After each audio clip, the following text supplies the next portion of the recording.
Thank you so much for being here. My name is Kim Sykes, and it is my honor to present to you tonight one very special person. We've all been raised with the same cliches. Everyone is special. Be grateful for all that you have. But if you're anything like me, you spouted those words and phrases all your life, never really tapping into the meaning that they have or the power they have in your life. Do you know what the odds are that you would be born? You, specifically you, they are 1 in 400 million. You are meant to be here. And you come to this planet with gifts and talents that only you can bring. And without the generous and liberal use of those gifts and talents, the world will certainly feel a void. Even the smallest act has a ripple effect, reaching farther than you might imagine. Permit me to share with you one example. I met George in Toronto, Canada in August of 2017. We had traveled to a Proctor Gallagher seminar known as The Matrix. It is an emotionally intense week in personal growth. And by the end of the first day, I was a puddle of goo. And as my husband says, hit the reset button, tomorrow is another day. So the next morning, I went down to breakfast, and here came George. That whole week, every morning at breakfast, every afternoon at lunch, George would be in the dining area at the same time as was I, and he always came to sit with me. I found this charming man with the English accent quite a delight and wonderful company. And it didn't take him long to see the movie reel that played inside of me, revealing my history, my challenges, and my pain. And he finally asked me, "What are you afraid of?" It was against my better judgment, but I revealed the secret that was torturing me that week at the seminar. George didn't criticize or judge me. He didn't invalidate me or try and fix me. He simply identified with me. We made a connection, and I now have a friend for life. But I wasn't the only one for whom George made a difference that week in Toronto.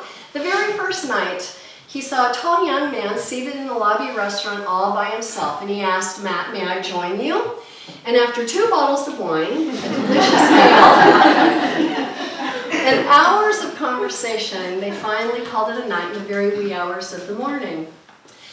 Matt and George have a really special kinship, and Matt has a friend for life. Now, Matt has a very ambitious goal: to build a new building for the Jackson, Michigan YMCA. And upon hearing about this goal, George knew that Matt would need a fundraiser. So Matt was introduced to George's friend, John Rick. The fundraiser from St. Louis, Missouri, and the financial expert from Jackson, Michigan created a campaign to raise $25 million for the Y, and they're more than halfway to their goal. John Rick is connected to a wonderful independent school in St. Louis with a faculty of 35 of the most united and passionate teachers you would ever want to meet. Last August, they walked through a devastating political upset that left them emotionally battered, heartbroken, and untrusting. John told the head of the school, "You need George Jerjian." So the arrangements were made, and George was on a plane from London to St. Louis. And being George's supportive friend, I said, "Would you like me to come and help?" George said, "Oh yes, please come." "No, don't come." "Yes, come." "No, don't come." So I went. In the morning of his presentation over breakfast, he said, "You need to take a minute and tell them about your book." Well, I wouldn't hear of that. It wasn't about me. It was about George and 35 school teachers who needed the healing power that George had brought for them. And then in the middle of his presentation that afternoon, he does like this: "Tell them about your book." Every teacher in the room turned around to stare at me. So I told them about my book.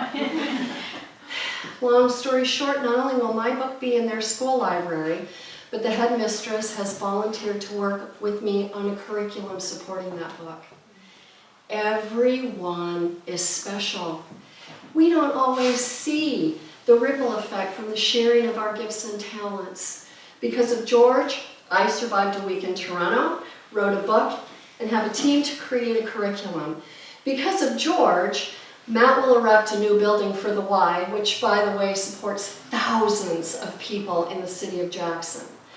And because of George, 35 school teachers at the Miriam School in St. Louis found their voice, and they're back in the classroom changing the lives of hundreds of school-age children with learning disabilities. Life doesn't happen by accident. It doesn't come by coincidence, and every act has a ripple effect. And that other cliche, be grateful for all that you have, everything in life should begin with gratitude. It's the power that calms and soothes, focuses and directs. So it is with heartfelt gratitude, George, that I introduce you to my friend, George Jerjian.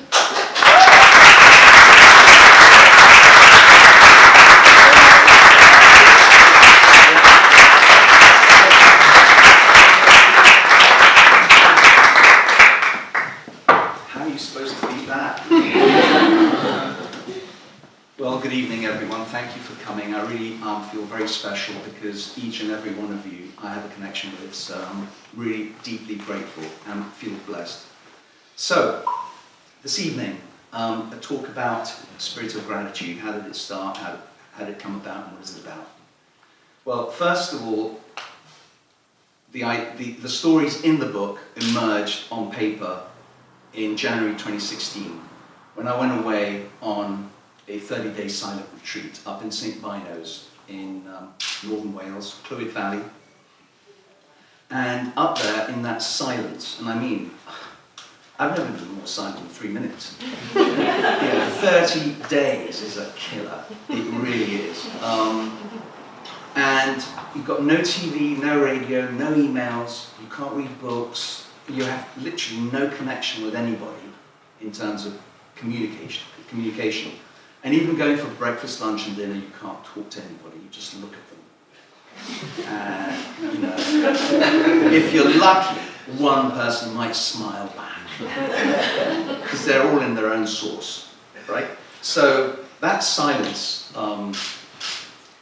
after about, the first 3 days was the hardest. Really, really hard. And then it gets easier, but you go deeper into the silence. And at the end of 2 weeks, at the beginning of the third week, I was weeping. I couldn't understand why, but I was weeping. The silence was like, you know, it's, if I can give you a sense of it, it's like sitting at the bottom of the swimming pool, with water in the pool obviously, but you're able to breathe, right? And any excuses you make for all the stuff you've done in the past, and I'm not talking about murder and grand loss and everything like that, I'm talking about small things, right? But still, all the small stuff hurts, and that all the excuses you made for yourself start to float up. And there's no one to make an excuse to. And it's that point that I realized that, you know, I'm speaking to God, but this is bizarre. How does this work? And I realized the idea that we're all made in the image of God, so we have a God particle in us. And that's where you have that connection. And it's in that silence that you get to know who you really are. And generally most people, psychologists will tell us, most people have 30 personalities. There's a story in the Bible about a man called Legion, who was so ferocious that he broke through. And the guy told me that Legion in the Roman army is 5,000 people. So you can imagine having 5,000 people in your head? Oh, 30 is bad enough. But so, you know, shedding those personas that you have to come to your authentic self of who you are, it's probably the most vulnerable part of you, the one that you don't want to show to anyone. That's the hardest bit. And when you get to that level, then you know who you are. Nothing really kind of matters. And one of the reasons I decided to keep my beard is because that reminds me to remain true to who I am, as opposed to putting the faces that we do when we're in business or when we're with people. So it's remaining authentic to yourself.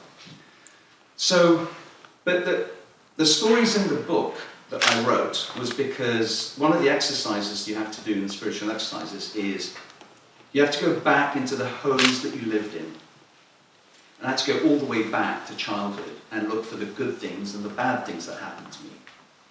And I'm a writer, so I wrote everything down. And writing has a power of its own. As these stories emerge, you start sort of drilling down and new things come up that you have never even thought of before. And so it was all there in writing.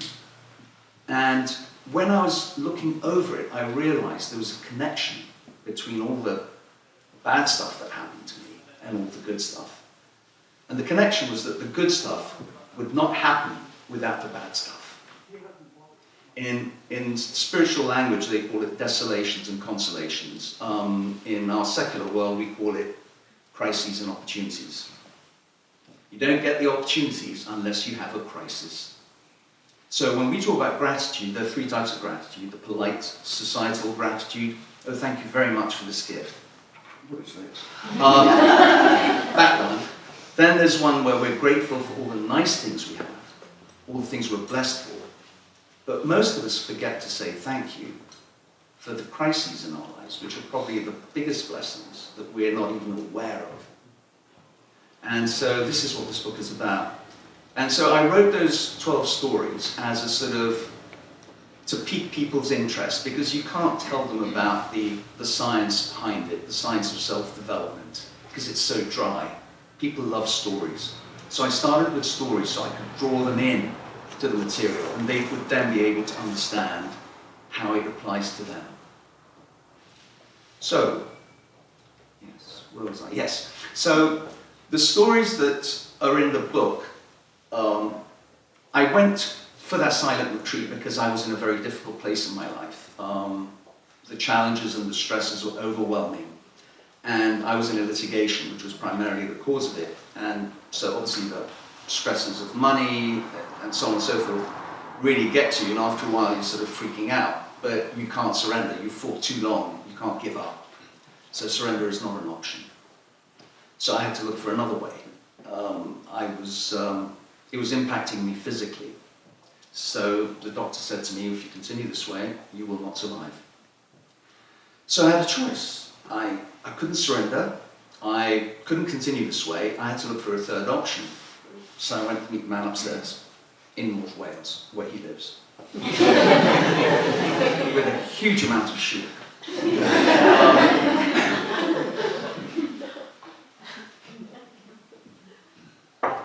But it's a beautiful place.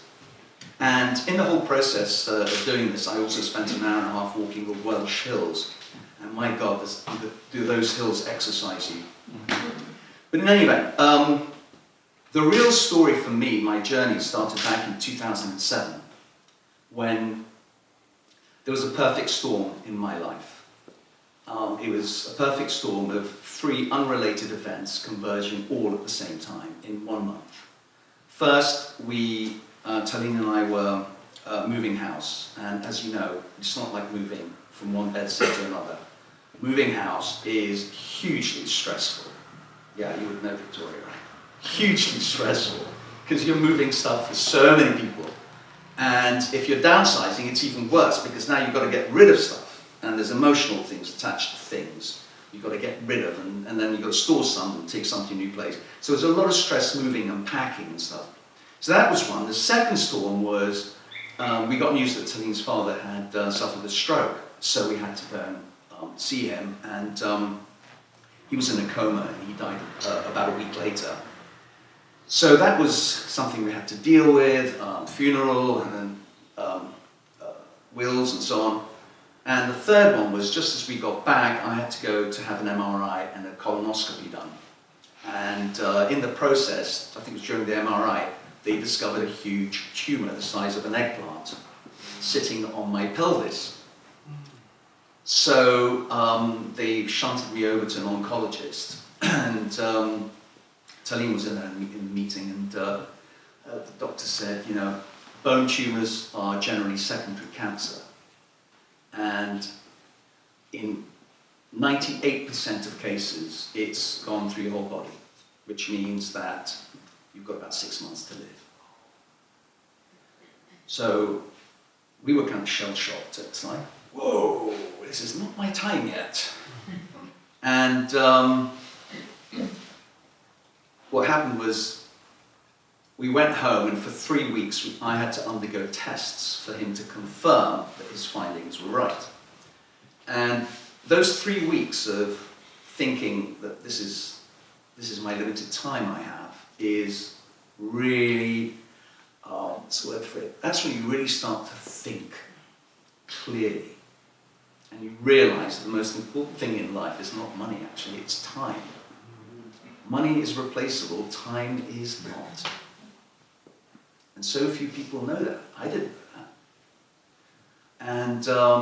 And so what happened was, for 3 weeks I'd watch the sunrise over the Thames, and I'd go, how many of these am I going to see?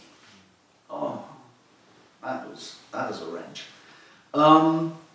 But 3 weeks later, I go back, and the doctor tells me that, the oncologist tells me that I belong to the 2%. My tumour is benign, not malignant, and therefore it hasn't spread around my body, it's local, they'd have to operate. The bad news is it'll take 6 months to recuperate. So, I won't tell you anymore because the story's in the book, but... yes, so, talk about gratitude. I had a new lease on life. That is, that's a big ticket. That's like winning the lottery. Believe me, it's better than the lottery. So yeah, that started me on the road to gratitude and understanding what gratitude is really about. And so going to St. Bino's for that 30-day silent retreat was it's a journey you go on. But so why Spirit of Gratitude? Why have I called my book Spirit of Gratitude? Why have I called my business Spirit of Gratitude? Because I didn't want it to be about myself. That's the first thing. I didn't want my business to be George Jerjian. And most of the marketing people you talk to will tell you, you have to have your name up there. People have to know who you are. But actually, if you have a cause, that is even bigger than yourself. You have an even bigger universe to play with. And there are people who even want to hear about this stuff and how to get over it. So, I decided not to listen to people, I decided to listen to myself. That's another thing we learn in silence. Other people have ideas and opinions. Everyone does. But you weren't put on this earth to do other people's bidding. You know, tending other people's garden. You have your own garden to tend to. Your own purpose and mission in life. So, it's fine to learn it on other people's time, but don't waste your time. So, moving on, why Spirit of Gratitude? Because obviously I was grateful for what happened to me. But secondly, let's look at the word Spirit of Gratitude. I've always loved flying. I've always loved, ever since I was a kid, I used to travel from the Sudan to England 3 times a year, backwards and forwards, on, some of you may remember, BOAC, VC-10s. No, you're too young. Right. BOAC, one of the most elegantly designed planes ever.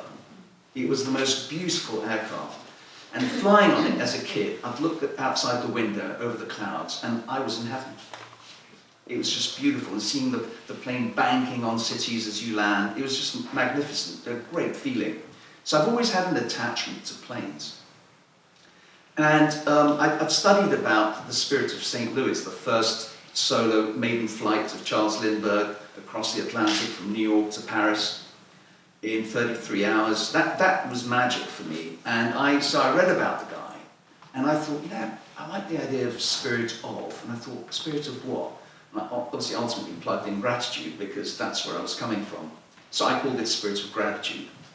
But there is another layer of this, is that spirit has a lot to do with what I talk about. And this is something that I think we all suffer from, is control. We all have a sense that we need to control our lives. And you're looking at Mr. Control Freak, the rich hair. Right? This is the first version you're looking at. Okay? This is control freakery. Okay? But I think Charles is challenging me, but don't get it. Yeah, But I was bad. I was bad. So yeah, and this control thing was eating me up from the inside. Letting go is hard. And again, this spiritual exercise and all this stuff really helps you to let go. And well, when you have I think when you have a sort of a rendezvous with death, you sort of realize how little control you have over anything, including your body movements. I was an invalid literally for 6 months, and so you realize all the power that you built in your legs are gone. Oh, that's not a good feeling. So anyway, the point I'm saying is that control is a big issue, and letting go is something that's difficult, but once you let go, you actually become more powerful. And here's the thing. There's this beautiful, I'm trying to think of the analogy that's used in this. There's a guy called Neville Goddard, who was an Englishman in New York. Let's think of the song now.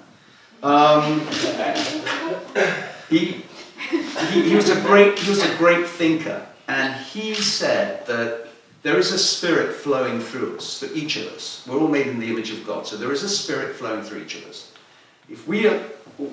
Our problem is we try to control that, because it's going to take us to places and to people we don't want. And therein lies the problem. But if you let go, no matter what the consequences, you're going to live a fulfilled life, because you'll be in the power, in the spirit.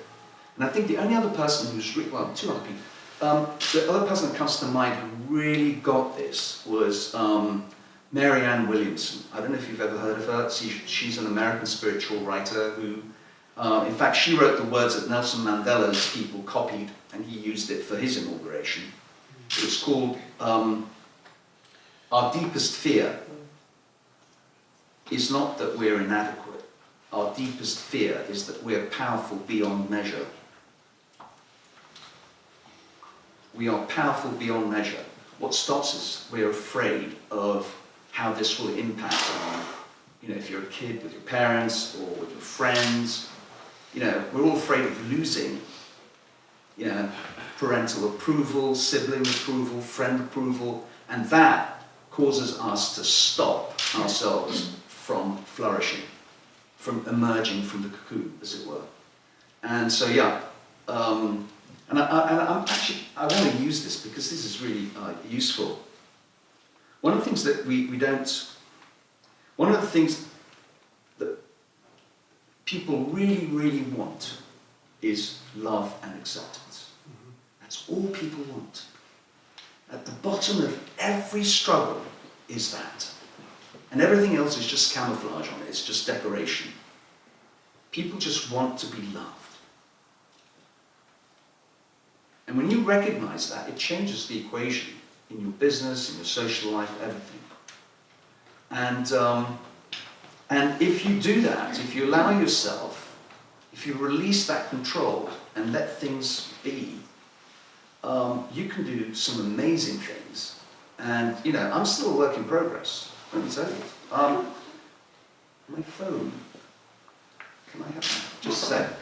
There's one here for those of you who are practicing Christians, and even those of you who are not. There's a quote that, this is in the Gospel of John, 14:12. Gotta sound like a preacher. In all truth, I tell you, this is Jesus saying, these are his words, nobody's paraphrased them. In all truth, I tell you, whoever believes in me will perform the same works as I do myself. Really? Gets worse. And will perform even greater works. So, whether you're a Christian or not, that's an incredibly powerful comment. Because that tells you that, as I remember last, Jesus did some miracles. Yeah? He did some incredible things. And he's saying we can do what he did and we can do even more. That's actually quite staggering.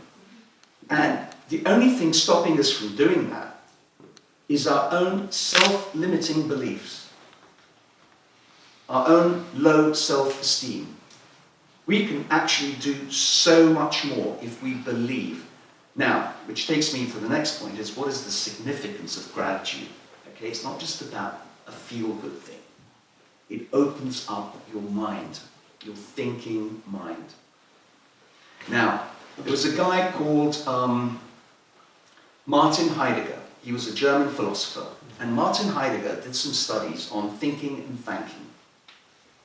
And thinking and thanking have the same Proto-German root, the word. It's interesting, isn't it? Thinking and thanking actually dovetail. This is a phenomenal concept that nobody actually recognizes.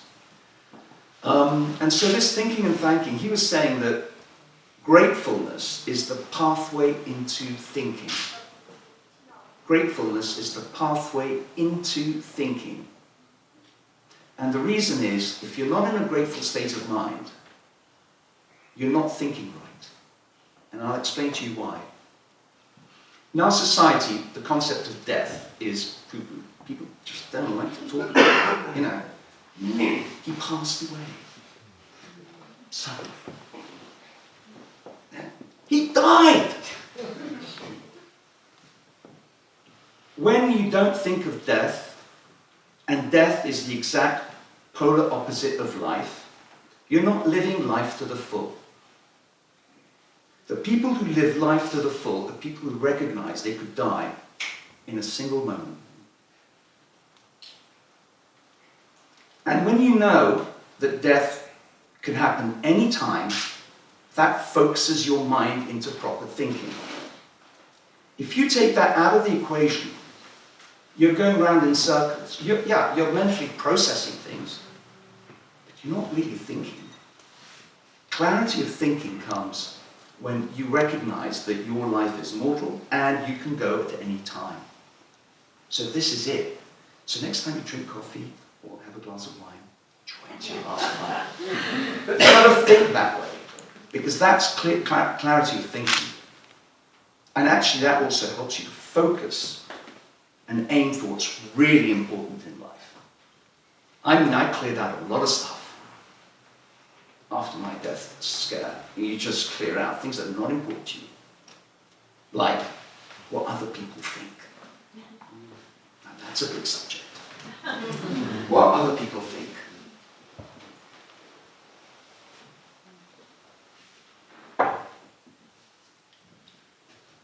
We care so much about what other people think. But the reality is, people actually don't care about you. They're not even thinking about you. Why? It's not because they're bad people. They've got their own shit to think about, if you excuse my French. They've got their own problems, and they might think of you for a millisecond and, oh yeah, I remember them. So we spend time worrying about what other people think. Other people are not thinking about you. Bill Gove, one of the great speakers, American speakers back in the 50s and 60s, said, if I got to be free, I got to be me. Not the way my parents want me to be, not the way my siblings and friends want me to be, not the way my spouse or partner wants me to be, not even the way, for some of us old geezers, not the way our kids want us to be. If I've got to be free, I've got to be me. So what other people think, you've got to take out. Don't let your life be led by what other people think. Because they're not really that interested in you, in that sense. You may be a great person to have over for dinner. Maybe, you know, and I'm not saying you shouldn't like your friends and you shouldn't have a good time, but just get your priorities right. So, yes, the mind. Thinking and thanking. Another thing that we, in our society, spend a great deal of time on is learning. We go to university, we get an MA, we get a PhD, and it goes on and on. But it doesn't really change people. In fact, how many people do you know who went to Oxford, Stanford, all the top universities, and still haven't made anything of themselves? And yet you find people who've barely seen the inside of a school and they're billionaires. And they're telling you what to do. The reason is, the guys who went to Oxford and Stanford, not all of them obviously, but those who haven't done anything with themselves, haven't used their subconscious minds. Those who haven't had an education, who have achieved something, have used their subconscious minds. And just to give you an idea, let me just take a step back about minds. If I was to ask you, where is your mind? Most people would say, there. Well, your brain is there, but not your mind. The brain is an electrical switching station. Your mind is in every cell of your body. Every cell of your body. And that's because the conscious mind and the subconscious mind aligned impact on your body, the action. So for example, have you ever recall a time when everything went so smoothly that it was like knife through butter? You could do no wrong. That's when your conscious and subconscious minds were aligned and your body executed it. Most of the time, we say what we don't mean and mean what we don't say. Our conscious and subconscious is not aligned. So your body is going to betray you all the time. You say one thing, but your body's saying something else. So you're not going to be effective. People aren't going to believe you. So that's what I mean. So to come back, the conscious mind is only 1% of our minds. 99% is subconscious. And the subconscious mind runs your entire life. Your walking, your sleeping, your digestion, everything. When you're driving, you're thinking about the next email you're going to send or something you've got to say to a client or whatever. Now, your subconscious mind is watching out for the traffic light, for the person crossing the road, all that stuff. The subconscious mind does everything.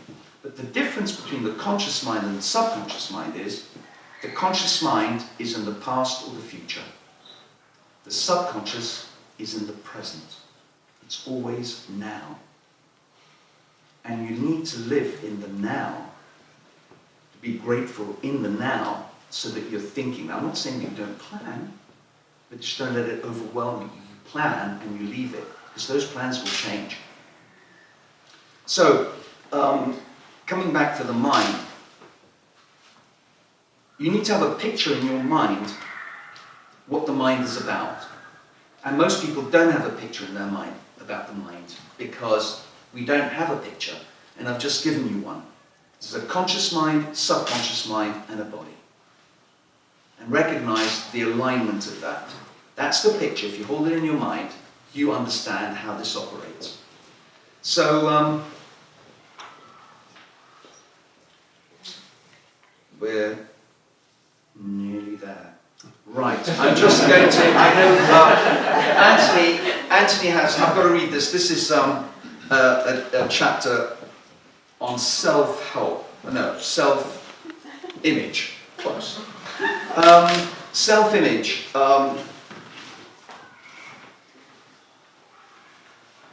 In my later years at school, my self-image took a turn for the better on the back of one event, a misunderstood event. It was a Monday in late winter. Dark clouds oppressed the skies and rain poured relentlessly. Everyone, including me, looked miserable. I just finished lunch and went to my dormitory to look for my Marlboro cigarettes so that I could have a smoke in the tennis shed. I looked under my bed, found the pack, opened it, it was empty. I cussed under my breath. Just then, John Norman, the largest and strongest boy in our class, and possibly in the school, who was also a formidable rugby player, came to my cubicle and said, "George, do you have a fag?" I put brackets here, English slang for cigarettes. And I responded, "Sorry, Norm, I've run out." "You're such a liar, George," he said. "I know you have some hidden away." "I don't have any, so just leave me alone," I said, irritated. Norman refused to back away. He kept pushing me again and again and again. Mondays were never my favourite days, and I was also on edge. I don't know exactly what happened, but as memory serves, I turned my body to the right. And suddenly, out of nowhere, I lunged at Norman and I landed a right fist on his face. I saw Norman's body go flying backwards about 20 feet. I watched in horror at what I had done and the impending consequences. A number of other boys, one of whom is here tonight, Anthony Fenn, who were hanging around, also watched in disbelief. Norman recovered and came charging at me like a water buffalo. My instincts kicked in, which was to save my prescription glasses. I took them off immediately and threw them on my bed a few feet away.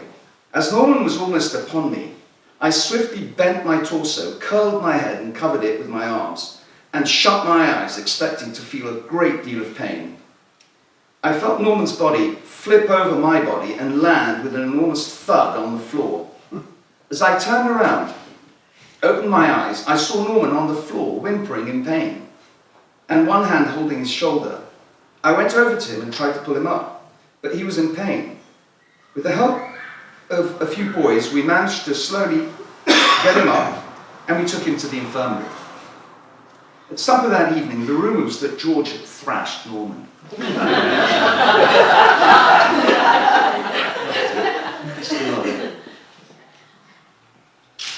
And the evidence was Norman's left arm was in a sling.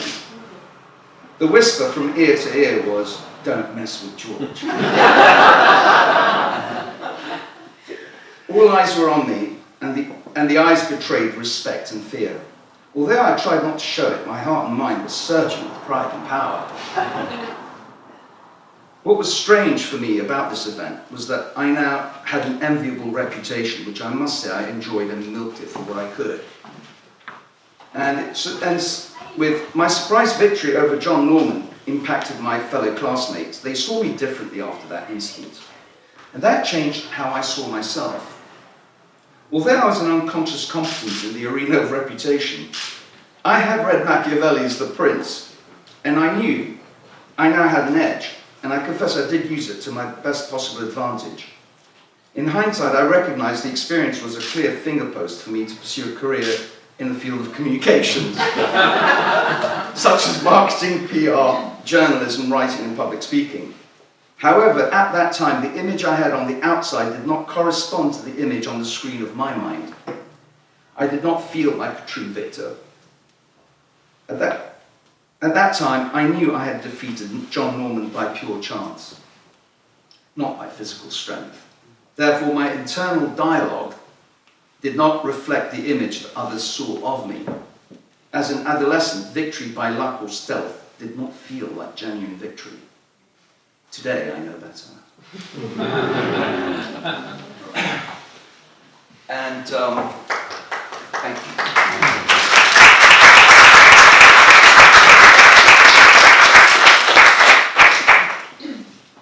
So I will end now with just leaving you a message of, think first, thank, and lastly, be like the eagle. When the eagle is facing a storm, it rises up to meet the storm. And it uses the winds of the storm to raise it above the storm, where there's calm. And there it can prepare to see the opportunities that are opening up for itself. So, think like an eagle. Thank you.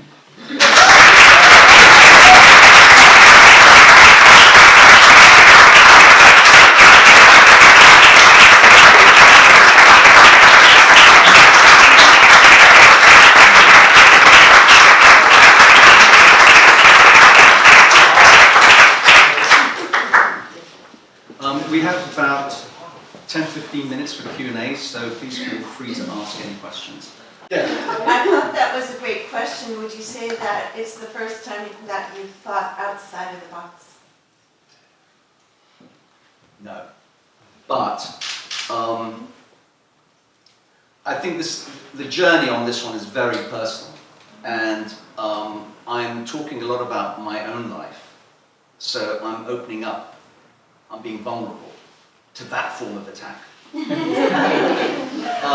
I'm opening up myself up for attack. And the reason I say that is because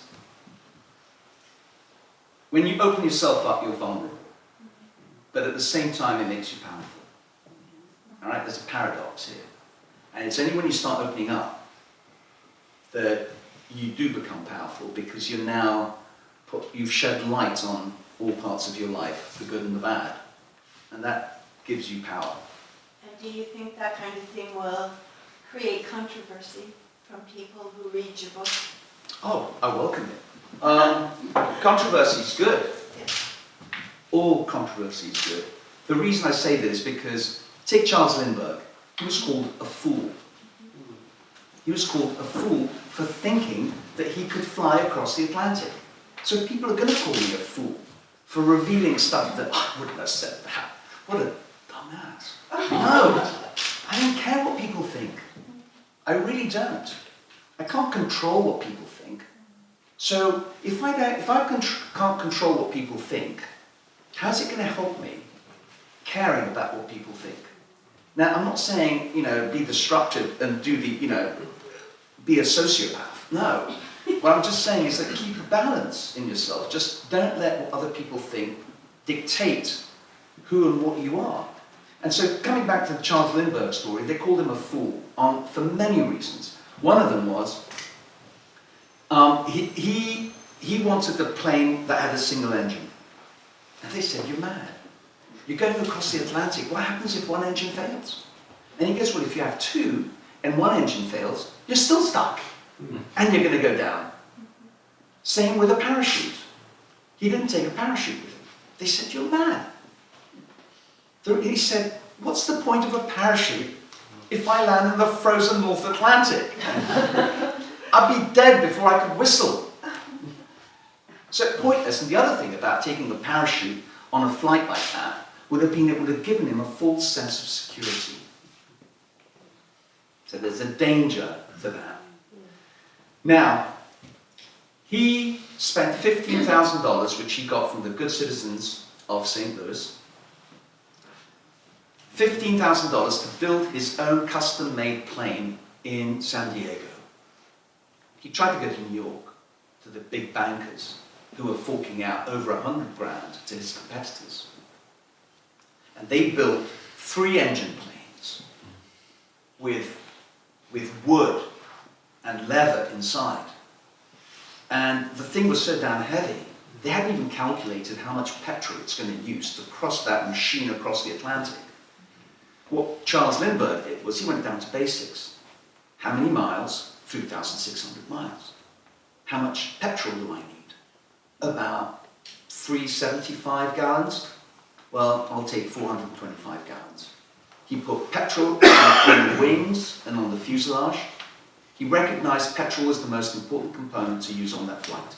So without petrol, doesn't matter how brilliant your plane is, it ain't going to get across.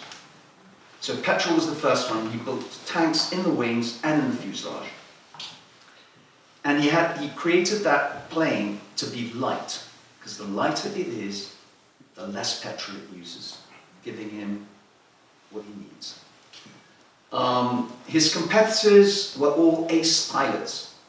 The bankers in New York, who were forking out $100,000 apiece, wanted ace pilots because that's reliable.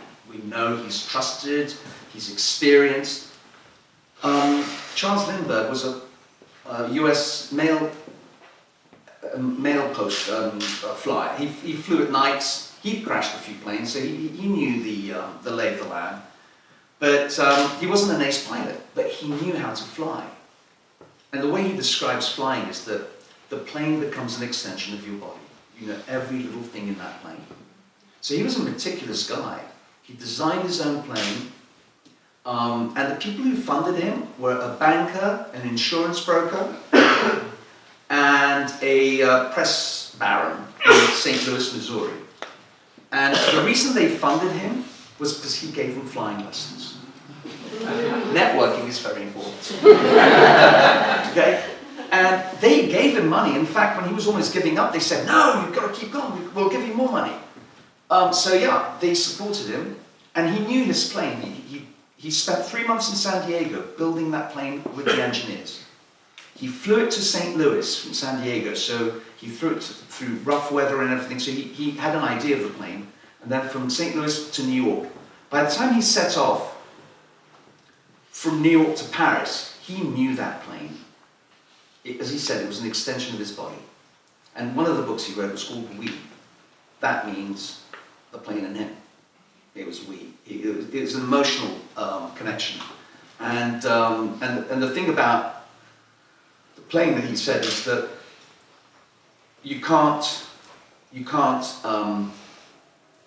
It's not like human relationships. It's mechanical. It's like a computer. You've just got to do the right things and know that it's going to do it. He flew in the dark. He flew 33 hours, and 12 hours of that, and we come back to the subconscious mind, 12 hours through that flight, and I read the book recently, that's why I know, he called the subconscious mind the third thing. He didn't have a word for it. He called it the third thing. He was falling asleep in the plane. He didn't eat anything. He had 5 packs of sandwiches on the right side of the plane. And the first bite of the sandwich he took was when he was over France. He didn't eat because he didn't want to fall asleep. He didn't have a good night's sleep the night before. He went to the movies. Smart. But he didn't know the weather was going to break, so he had to take that flight. And he was up and running, and he had broken the journey into 36 100-mile increments, and he just trusted his compass, and he just followed the compass. And occasionally he when he was falling asleep, he'd go down to about 2 feet off the sea to get the sea breeze, and then come up again just to keep up. And at one stage he described it beautifully, and I'm sure you all recognize this. When you want to fall asleep, you'll do anything to fall asleep. I mean, you just, oblivion is fine. I just want to sleep. And he kept saying to himself, I want to live, I want to live, I want to live. And he said it over and over again, and this is how the subconscious mind accepts orders. Repetitive, opposite of the conscious mind. Repetitive instructions. And what he was doing is he was taking cat naps, literally, shutting his eyes, and the minute he felt the needle was moving, he'd wake up, check it was on, and then go back. Check, and he did this for 12 hours. That is absolutely incredible. So, yeah. How did we get onto this? Sorry. Yes, Adrian. So, George, apart from bearing your soul, what is the purpose of your book? What's your objective? Why are we here apart from spending £10? Or not? Do you expect a reduction from what you've read? It's always been a ball breaker. Adrian. Okay, to the crux. Why did I write the book?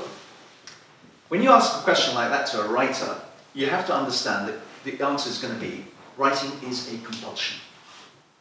All right? Most of the books I've written are a compulsion. Writers write because that's what they know how to do.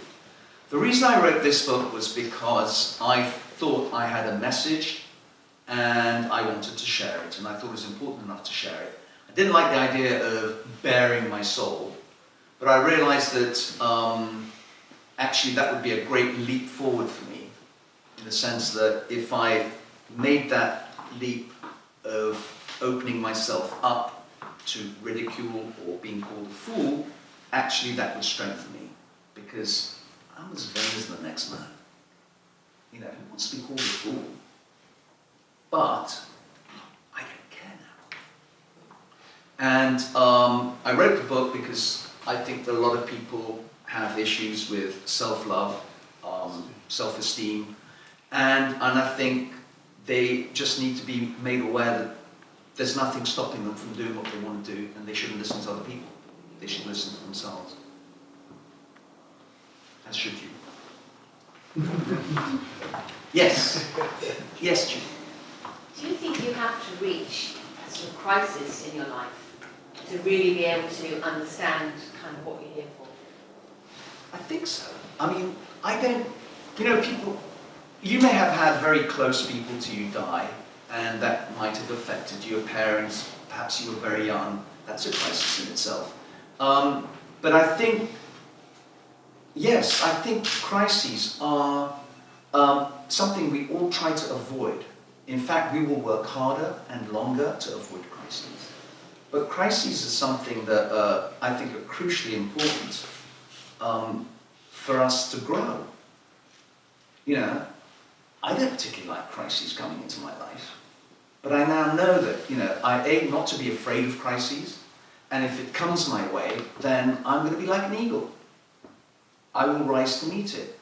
So yes, I think crises actually are important, because I don't think we have, as humans, I think we have a tendency to avoid crises, avoid difficulties. We like to be where we are. We're complacent. We don't like to change.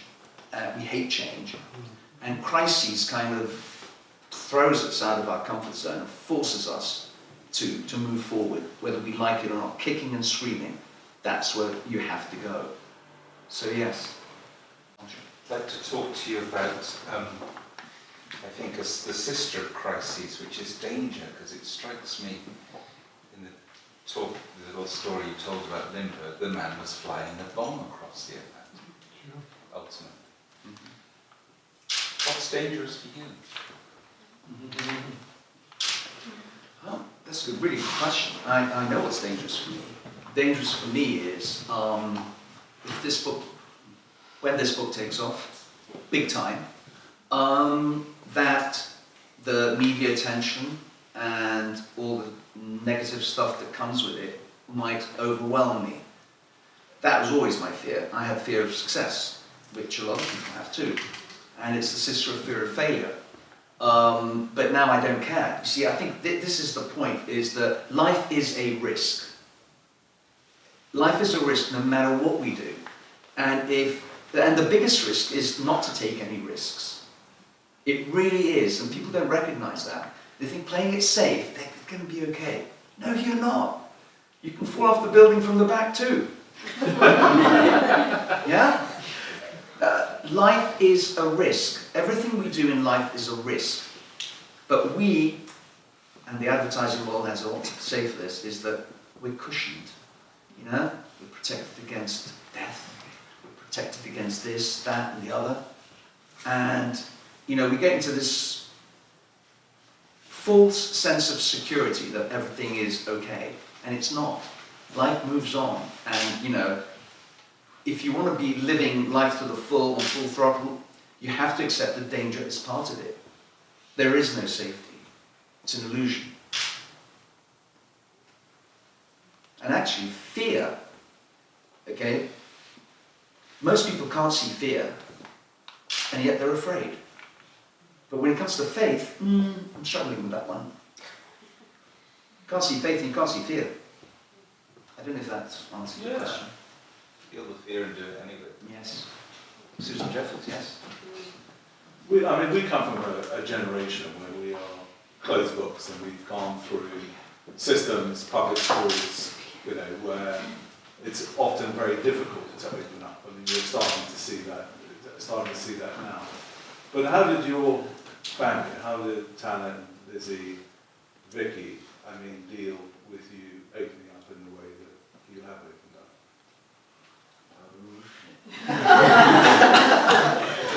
Well, this may come as a total surprise to you, but I'm the one last in the family here. They were ahead of me. I don't know if it's the female thing, but I've always been very closed, very guarded. Celine is guarded too, but she's much more in touch with her emotions, as are the girls. I wasn't. I was not in touch with my emotions at all. It was all bottled, nicely cornered, because, it's parental issues and this issues and that issues, and you just box it up and you try to control it, because if it goes outside that box, all hell's going to break loose and I can't control this now. And now, it's kind of scary. But In fact, I remember I was in Toronto. I don't know if you were there. I was in Toronto, and after that Bob thing, I thought, if I got to be free, I got to be me. That on that line. I thought, that's it. I've got to do this. I've got to be. So I called Talene up and I said, look, I'm going to make some major moves here now. And she goes, well, about time too. Oh, that was a shocker for me. Yes, sorry. Yes, Victoria. When you came back from the retreat, Yeah. your month of silence, Yeah. and you came back into life in a way, Yeah. it must have been extremely noisy.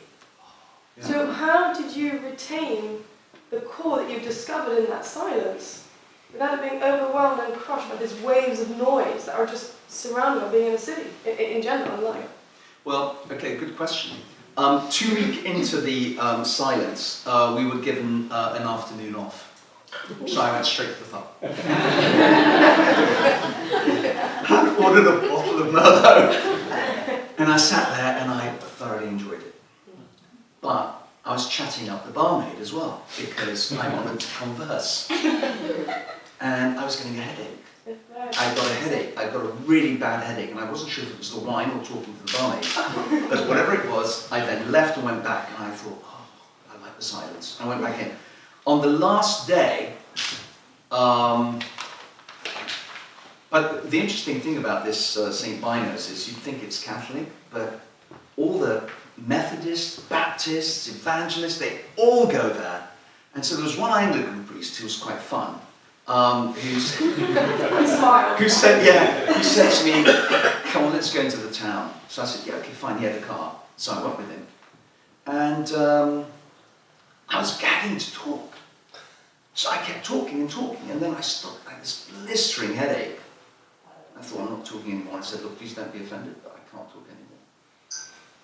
And so it did take me time to come back into and I sort of slowly came in. It wasn't, I remember actually coming home and I was like, well, I had a thought, I was like Moses coming down from the mountain. I thought it. And the thing was, even at home I was kind of like talking very quietly and saying a few things and going to sleep and coming back. So yeah, it took me time. But I found what I learned from that episode was 20 minutes meditation every morning puts my day right. First thing I do in the morning is I thank for everything I have.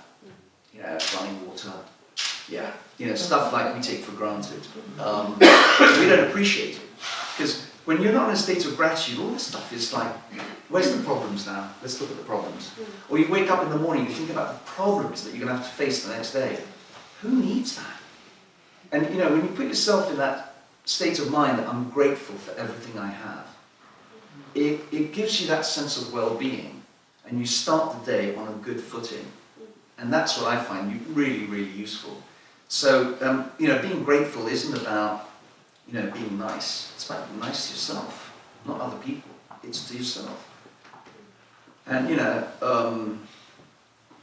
that's it.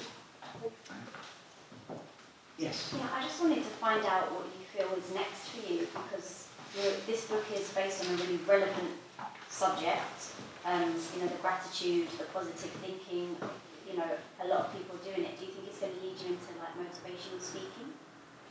Well, I think, motivational and inspirational, that's what I'm kind of looking at. But I'm also looking at delving deeper into the concept of the subconscious mind, because, we've explored all the lands in the world, we've explored everything. The one thing we haven't explored is our minds. There's an ocean to cross in our minds, and that's something I'd like to delve in more.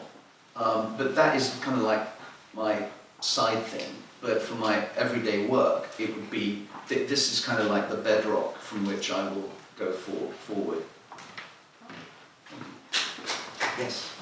Yeah, I know a question about being nice to you. It sounds very good, but how do you then avoid becoming selfish and forget everyone else?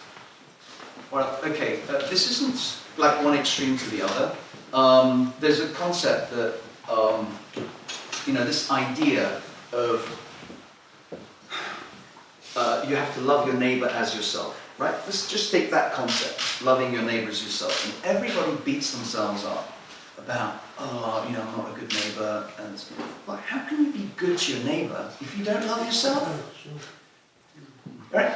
This idea of love your neighbor as yourself happened 2,000 years ago in the Middle East, when people were selfish at a great level. So loving your neighbor as yourself made sense. Fast forward to today, where people don't even love themselves. How can they love their neighbor? So you've got to love yourself first. And I don't mean being selfish. Loving yourself is don't.